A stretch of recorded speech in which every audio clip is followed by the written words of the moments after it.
All right, hey guys, it's Mason from Fantasy Rant by Stadium Rant here to bring you this week's waiver wire pickups for Week 9. So let's just jump right into it. Obviously, we're going to start at quarterback like we always do. The main one I'm targeting this week is Kyler Murray. We know he's going to be coming back, making a start this week. He's actually only rostered in about 61% of leagues, redraft leagues and sleeper right now. So honestly, there's still a good chance that you could go out there and get him. He might have a slow week, first week back, but I expect Kyler Murray within 2 weeks to be back to the Kyler Murray we know. And yeah, I mean, it's Kyler Murray. I think he's even next week. I'll be starting him if I'm, don't already have a dominant quarterback instead. And then another one I'm going to go. It's only one that you're more paying attention to in Superflex leagues. If you're in a 1 QB league, you can, stop listening to this part right here. But it's going to be Tommy DeVito. Obviously, we know that Daniel Jones went down. It was announced that he's going to be out for the rest of the season. Tyrod Taylor's on the IR. It looks like Tommy DeVito is going to be the starter there.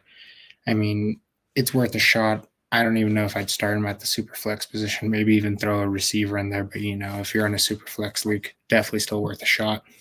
And then the third and last quarterback I'm going to talk about is going to be Taylor Heineke. Obviously, he might only get one more start. It was announced that Ritter will be out again and that Heineke will be the starter in Atlanta again. They're going to be playing against Arizona. Good matchup. Heineke did okay last week. They only got the one touchdown, I believe, which, doesn't put up the greatest numbers. Good matchup. Heineke, he is capable of throwing up some good games. So, if your quarterback's on a bye week or you just are, you stream your quarterbacks weekly, Heineke might be a good one to add to your team this week. And we're going to switch it over to the running back position. The main one, we got three for this position as well. We'll start off with Ty Chandler. He's said to be Alexander Madison's backup for the Vikings after Cam Akers went down for the year with an Achilles injury. Ty Chandler hasn't really got any work yet in the NFL besides preseason, so we don't really know how his talent level is going to show within the NFL, how many carries he's really going to get. But he is a backup running back.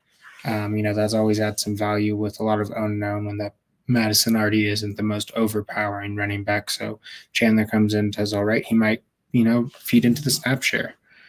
And then for the next RB, talking Leonard Fournette. Obviously, he was signed to Buffalo last week. Didn't get any playing time because, had to learn the team, had to practice a little bit with them. He should be getting some game time in next week. I still don't think he'll get much because they still want to, slowly work him into that. But Leonard Fournette's currentently only rostered in about 35% of leagues for redraft on Sleeper. And, there's a lot of worry about there already being James Cook and Latavius Murray, who's getting a decent amount of, touches a game. How is Fournette going to fit into there? I think he's going to really push off Latavius Murray. James Cook honestly has not been getting it done on a consistent basis. I think they might be looking for the old vet. And, Fournette, he was still solid, still a good producer last year.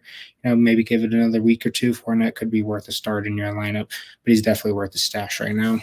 And then the next one I'm talking about, I'd only say it's more of a pick if you have a deeper bench. It's going to be Keaton Mitchell, the running back from Baltimore. He went off, obviously, 9 carries, 138 yards. In one TD, but he only played 18% snap share. Just took advantage of the opportunities he's got. He got more play time because they were beating the crap out of Seattle. But I think Justice Hill and Gus Edwards are the guys that will be there in front. But Keaton Mitchell has shown if one of those guys go down, that maybe he might be a valuable spot on your roster. So yet again, only looking at him if you got a deeper bench roster. And we're going to be switching to wide receivers. First one who I'm targeting the most right now is Rondale Moore. He's actually only rostered in about 18% of leagues right now. And I'm really only going to be mentioning him up because Kyler Murray is back. He doesn't have to deal with Clayton Tune. Josh Jobs, he had a good week last week. Came in Vikings, played good. Pretty legendary moment. But, he's not going to produce he never was able to give Rondale Moore the same volume that Kyler Murray will be able to.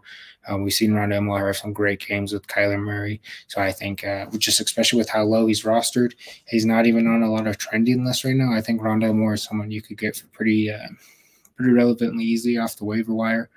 And, there's a lot of upside with Kyler's return. The next one, we're going to be talking about Demario Davis. He only rostered in about 45% of redraft leagues right now. That number went up a lot, obviously, after Kendrick Bourne went down, who was New England's leading receiver. Demario Davis he had an all right week. I think he put up around 10 points, if I'm not mistaken. But, that's not what you were necessarily rooting for, but it's what, it's okay. He was the leading receiver, however, for New England. We all know New England's offense isn't always going to be the most efficient, but the fact that he's a leading receiver shows sign that he could have potential to be kind of, put up numbers around where Kendrick Bourne was putting up at the beginning of this year. He's someone who I'm targeting both dynasty and redraft, to be honest. And then the next one is really last one we're talking about for receiver is Khalil Shakir. His snap percentage has gone up massively the last 2 weeks. And even the last 3 weeks, he's got targeted at least 4 times. He hasn't put up the greatest numbers except 2 weeks ago, but still those 4 targets. It's Josh Allen. That team's, Josh Allen, he puts up great numbers for receivers. That team's still finding their identity. And Shakir, as they're more finding their identity, Shakir is becoming more alive, which is a good sign to see for him for fantasy. I don't think he's going to be that hard to get for you either. I've already given you a couple between him and Rondale Moore. Those are 2 receivers with a lot of upside who shouldn't be hard for you to pick up really at all. And then I honestly just want to mention Tyler Boyd as more honorable mention. He's only rostered in about 67% of leagues. He's putting up average numbers, decent floor. But, Cincinnati's improving, and with him only being rostered in 67, I'm fine taking Tyler Boyd as, wide receiver 4, wide receiver 5 on your roster if you got the room for it. And he's still there available in a lot of leagues for you. And then for tight end today, I only got one player for you at the tight end position. It's going to be Jonnu Smith, who still is only rostered about 31%. I honestly have more confidence in starting him than I would Kyle Pitts.